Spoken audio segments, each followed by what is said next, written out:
Olá, este é o Conexão.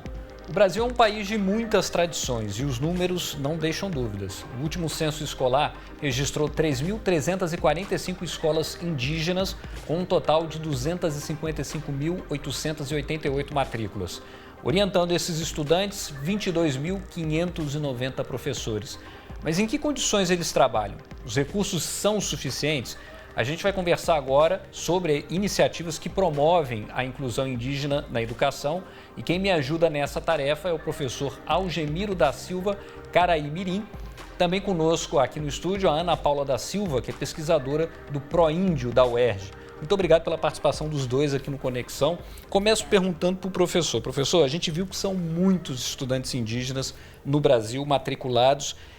A que recursos eles têm acesso, de fato? A gente, quando fala em escola indígena, talvez a primeira ideia que vem na cabeça seja, de fato, uma estrutura, mas não necessariamente a gente está falando disso. A aula pode ser ali no próprio espaço da aldeia. Pode ser espaço da aldeia, pode ser na cachoeira. A educação se dá em qualquer lugar, em qualquer espaço, mas só que precisa também de espaço próprio, estrutura melhor para dar aula, né? Entendi. Ana, quando a gente fala em inclusão, assim, a gente está falando de fato só de uma estrutura ou a gente está falando mais de um espaço onde essa cultura possa de fato ser preservada? Quando nós falamos de educação e de educação escolar indígena, nós falamos também da educação indígena, que são coisas bastante diferentes. E como o Algemiro falou, dos espaços, é importante ter esse espaço que é parecido um pouco com o nosso, que é o da escola, onde ali os Guarani, os estudantes vão ter acesso a conhecimentos como, por exemplo, a nossa matemática, o português, mas também a escola e o espaço da escola também pode ser e deve ser, né, o espaço de estudo da língua Guarani, dos conhecimentos Guarani, por exemplo, Nhanderecó, do conhecimento dos mais velhos, mas isso também não necessariamente deve ser um espaço para restringir o aluno e o professor ao espaço da escola, né? Também pode ser, como o Algemiro falou, uma cachoeira, o conhecimento, por exemplo, que os Guarani têm da mata. Então é fundamental caminhar pela mata, conhecer os animais, as plantas, ir para a roça, acompanhar. Quer dizer, de cara a gente está vendo que é um modelo de educação que é bastante diferente do que a gente está acostumado a ver na chamada escola tradicional, né? Sim, é uma educação muito mais livre, né? Então, o professor Bessa, por exemplo, escreveu uma crônica essa semana, né? O site dele está aqui para ti, e ele conta como que professores muitas das vezes são reprimidos por agentes da educação tradicional, porque eles não estão no espaço da escola, no horário fixo. Por que eles não estão no espaço da escola? Porque eles foram caçar, porque eles foram pescar, porque esse é um conhecimento, a caça exige tipo de conhecimento que dentro da escola não dá para você discutir com os alunos, pensar. Você tem que ir para o espaço da mata, a pesca também você tem que ir para o rio, né? Então não dá para você trazer o rio para dentro da escola. Mas, professor, então assim, pelo que a gente já pode começar a debater aqui, para a gente ter essa inclusão indígena na educação, a gente também precisa formar professores que entendam esse processo, né? Que conheçam de fato a cultura e que sejam agentes ali a serviço dessa preservação, né? Exatamente. A gente tem preocupação, inclusive a comunidade tem preocupação de formar seus filhos, né? No sentido assim de fazer a educação melhor. Para isto, tem que formar nosso professor Guarani também. Não, inclusive hoje temos 6 professores Guarani que trabalham desde primeiro ano a 5º ano só. E 6º a 9º ano, infelizmente, professor de fora, ou felizmente também, que são professores capacitados sim, mas não são indígenas, que dão aula. No seu caso, o senhor deu aula numa aldeia em Angra dos Reis, por muitos anos, né? Muitos anos.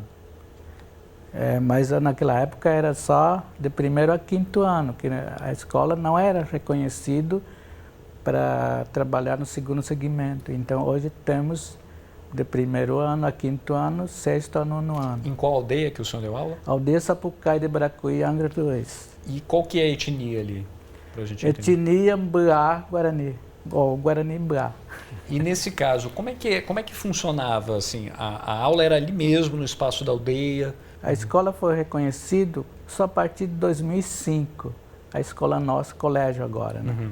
2005, a partir do momento que foi reconhecido, então a gente ficamos assim, aguardando, né? Assim, acreditando que o Estado formaria professor naquela época. Mas não, demorou muito para... Inclusive eu trabalhei muito na aldeia junto com o professor Bessa e os outros, né, a universidade, que apoiaram nós, né? Mas quem está mais lá mesmo é o professor Domingo, o doutor Domingo, que a gente elaborou tudo para reconhecer nossa escola e 2 escolinhas. Então, nós elaboramos, como é que chama? O documento para regulamentar. Projeto Político Pedagógico. PPP também mandamos na secretaria, foi aprovado em 2005. Então, até o momento de 2005 para cá, então, imagina, quase 20 anos, né? 2 décadas sem formação de professor. Mas os professores são pessoas da própria aldeia? Aldeia, isso. Nós formamos um grupinho de professor. E aí agora, recentemente, já vai para o 2º ano, né? Nós conseguimos fazer ensino médio, magistério indígena diferenciado. Isso lá em Sapucaia, na aldeia Sapucaia? Era para ter em Sapucaia, mas só que infelizmente também não tem espaço, não tem sala de aula lá.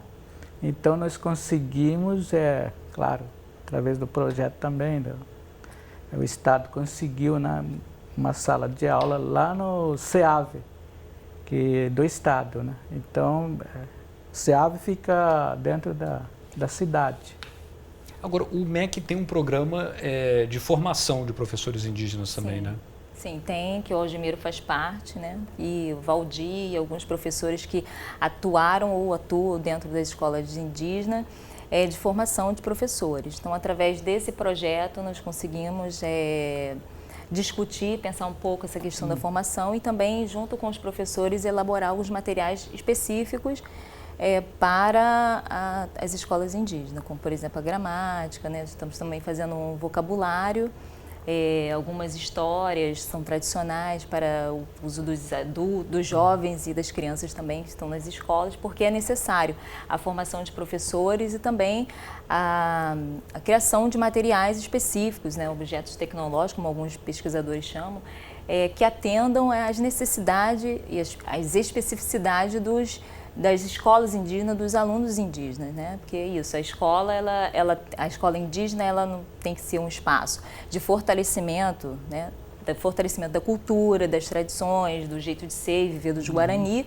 E hoje em dia, como os Guarani vivem muito próximo da cidade, também tem que ser um espaço onde eles possam ter um conhecimento da nossa matemática, do nosso português, da nossa geografia, como manda a legislação, mas que esses conteúdos, esses conhecimentos, no meu entender, não devem se sobrepor, não devem ser muito mais importantes do que o próprio conhecimento, a própria língua dos Guarani. Então, a escola tem que ser um espaço de fortalecimento desses conhecimentos, dos mais velhos, dos sábios, porque como é que as novas gerações elas vão aprender, valorizar o seu conhecimento, os seus velhos, né, o Tiramonha, a Tia Jari, se eles não conhecem, se eles não aprendem a ter esse sentimento de valorização, né?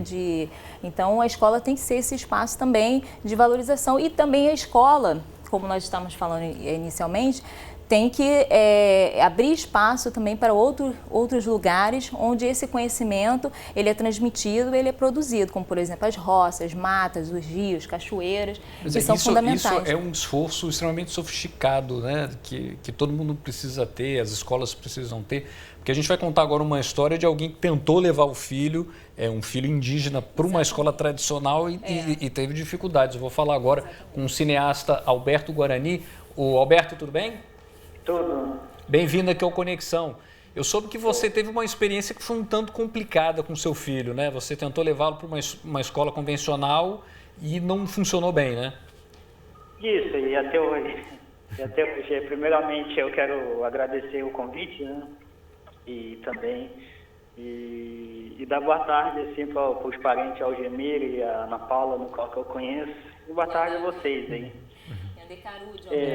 Yandecarude. Realmente eu acho que quando se fala da educação escolar indígena e tanto a educação escolar guarani, acho que quando você traz uma escola regular, entre aspas, aqui dentro da cidade, houve muito, acho que despreparo é muito grande do profissional para atender.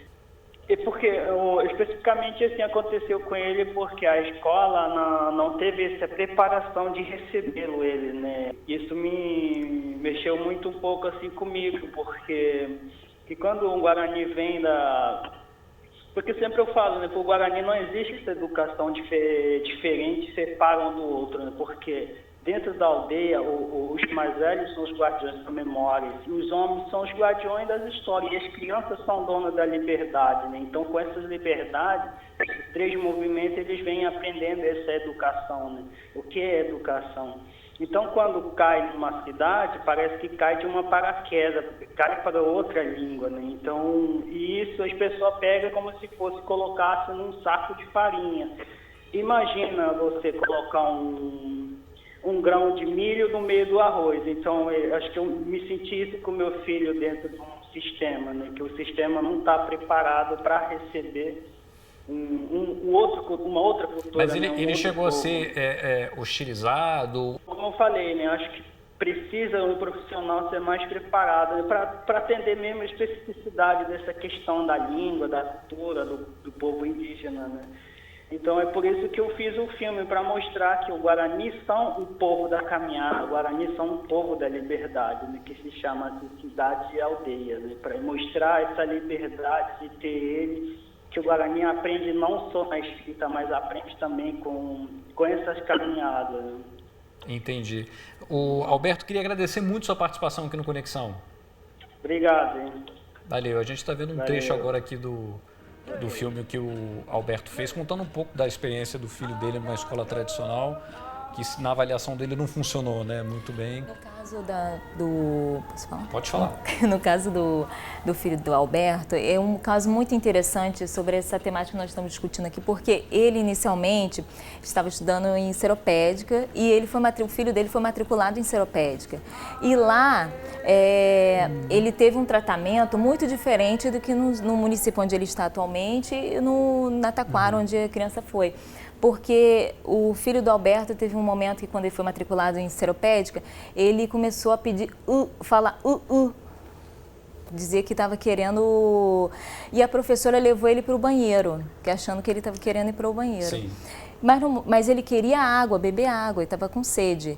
Então, a professora teve uma sensibilidade muito grande de elaborar um vocabulário, um glossáriozinho junto com o Alberto, em Guarani, de apresentar isso para as outras crianças, de valorizar aquele aluno que era diferente. Em Seropédica, ele foi tratado realmente como um indígena, que é um aluno que é diferenciado, que tem uma outra cultura, que tem uma outra língua, mas que isso é uma riqueza. Não é um defeito, não é um problema. Então, quando o Alberto fala que os profissionais têm que ser melhor preparado, melhor qualificado, é porque muitas escolas elas não estão preparadas para o outro, preparadas para a diferença. É por isso que o Algemiro, inicialmente, quando nós estávamos conversando, ele fala como que o medo, o receio da comunidade de enviar o seu filho para uma escola não indígena quando termina o ensino fundamental e não tem o médio.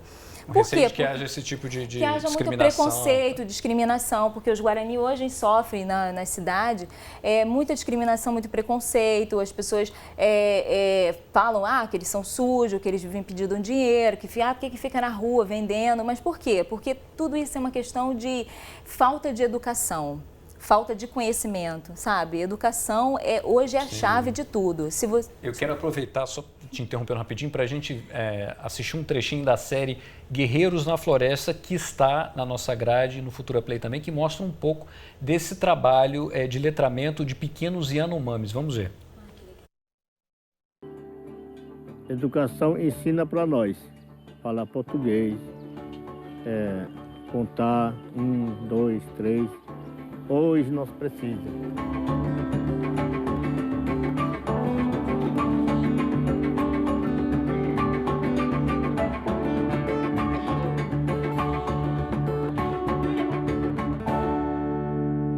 Eu estou dando a minha conhecimento, como eu aprendi.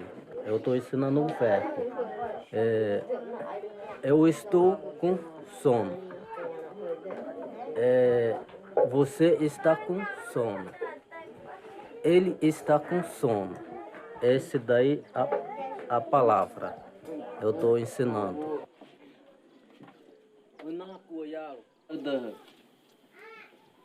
Esses são nível do primeiro. Então, como eles são pequenos, eu não posso ensinar em português, porque a língua primeiro, né? Quando elas aprendem algumas frases, alguns textos, aí eu começo a ensinar em português. Agora eu não posso misturar em português, porque elas estão estudando só a língua. Antigamente não era assim, a gente falava só oralidade, confessando, dialogando, como na festa. A gente usava só isso, mas agora não, agora a gente escrevendo, conhecendo como a gente fala. A gente teve um pequeno probleminha ali com o nosso sinal de internet, mas a ideia ali era mostrar um pouco dessa realidade que a gente estava falando aqui, né, professor? Que é bem peculiar, né? Uhum. E o que me chamou a atenção é essa preocupação de primeiro se explicar para aqueles jovens Yanomamis a cultura deles, né? A maneira como eles dão sentido à vida, né? Sim, inclusive até fica melhor para alfabetizar mais rápido na língua guarani, ou seja, nas línguas dele, né? Porque eu não sei, eu não conheço a língua de lá, mas só que a língua guarani, por exemplo, o alfabeto guarani tem quase 80%, né? 80% do alfabeto na língua guarani. Então, se alfabetizar na língua guarani, automaticamente já está alfabetizado. Quando se passa para alfabeto português, então já não vai ter dificuldade. Essa parte também eu acho bem bacana, porque alfabetizar na língua guarani primeiro e a segunda língua já não é alfabetização, é só reforço de alfabetização. No Guarani são 6 vogais, né? Não tem algumas letras que tem no nosso, e por isso que ele está falando 80% do Agora, nosso. O Proíndio tem um trabalho interessante também, que é começar a estruturar uma espécie de gramática, né? Isso, porque como o professor Yanomami está mostrando no vídeo, né, falando que antes era só oralidade, agora nós estamos aprendendo a nossa língua para depois aprender o português. Então, o que os Guarani estão fazendo é exatamente isso. Todo mundo fala Guarani, mas na escola tem que aprender o Guarani primeiro, porque depois para aprender o português é muito mais rápido, porque a primeira língua é o Guarani, é a língua materna, e o português é uma segunda língua. Então esse trabalho, como o Guarani é uma língua oral, como muitas outras línguas indígenas, né, no Brasil, através do projeto Saberes Indígenas, com a professora Ruth Monserrat, que é linguista, conseguimos elaborar uma espécie de gramática, onde alguns aspectos da língua Guarani-Buá, né, foram acordados, e a partir desse material nós estamos enviando para os Guarani, para os professores especialmente, para que possam também trabalhar e estudar. Isso tem no site também do Proíndio? Nós vamos disponibilizar no site Saberes Indígenas, que nós estamos elaborando, e em breve esperamos estar no ar, né? Disponível para todo mundo, e nós estamos enviando para as escolas indígenas e para algumas bibliotecas, alguns pesquisadores que trabalham diretamente com as línguas indígenas, em especial Guarani.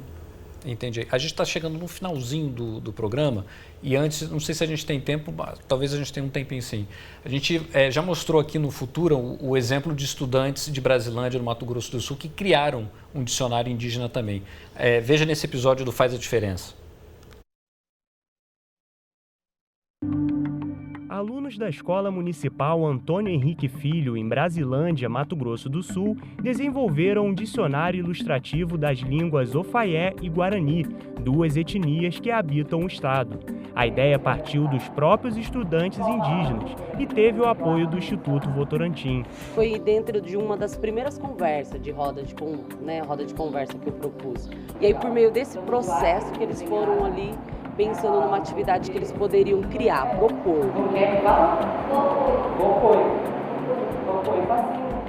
As oficinas e o desafio criativos da escola, que premia projetos de jovens por todo o país, incentivaram esses alunos a resgatarem suas culturas. A nossa língua está quase morrendo, só tem poucos falantes, mais ou menos 6, 5 falantes lá. E a gente está querendo resgatar essa língua que está quase extinta. Que esse dicionário representa a nós e o nosso povo, porque estamos recuperando nossas culturas por todos da aldeia.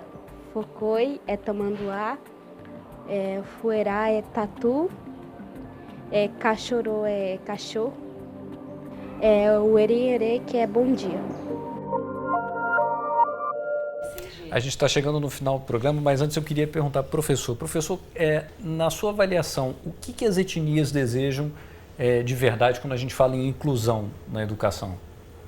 Na verdade, eu acho que todos os índios agora, na atualidade, querendo aprender. Isso ficou claro para mim, que na aldeia todo mundo estão querendo que os filhos estudassem melhor. E esteja de estamento de qualidade, assim. Que consiga dar prosseguimento na formação. Prosseguimento também. na formação. Acredito também que os jovens vão chegar, né, na universidade e tal. Mas desde que esteja na aldeia fazendo o seu curso, continuar estudando nas aldeias. Eu acho que todas as aldeias do Brasil estão querendo isso. Não querem que os jovens saíssem fora da aldeia. E isso é fundamental para a comunidade. Tem que estudar ali. A nossa briga agora, aqui no estado do Rio de Janeiro, é manter nosso jovem, fique na aldeia e estuda. Claro, tem que estudar, né? Inclusive, nós estamos pedindo para seja criada ensino médio nas escolas. Esse é o pleito das etnias. Isso. Aí. Tá certo. Olha, eu queria agradecer muito a participação de vocês aqui no Conexão. É um tema que diz respeito, acho que ao país inteiro, né? Existe aí uma preocupação, não só aqui no Brasil, mas em outros países também, de preservar as culturas tradicionais. Tem um valor histórico inestimável para a gente, né? Com certeza. O Brasil é um dos países na América do Sul, né, que tem uma riqueza sociocultural e linguística muito grande, no que tange aos povos indígenas, e estudar e valorizar essa riqueza deveria ser um dever de todos. É isso aí. Obrigado, viu, mais uma vez pela participação. A você de casa, obrigado pela companhia. Se quiser rever essa e outras entrevistas, é só acessar o futuraplay.org. Até a próxima.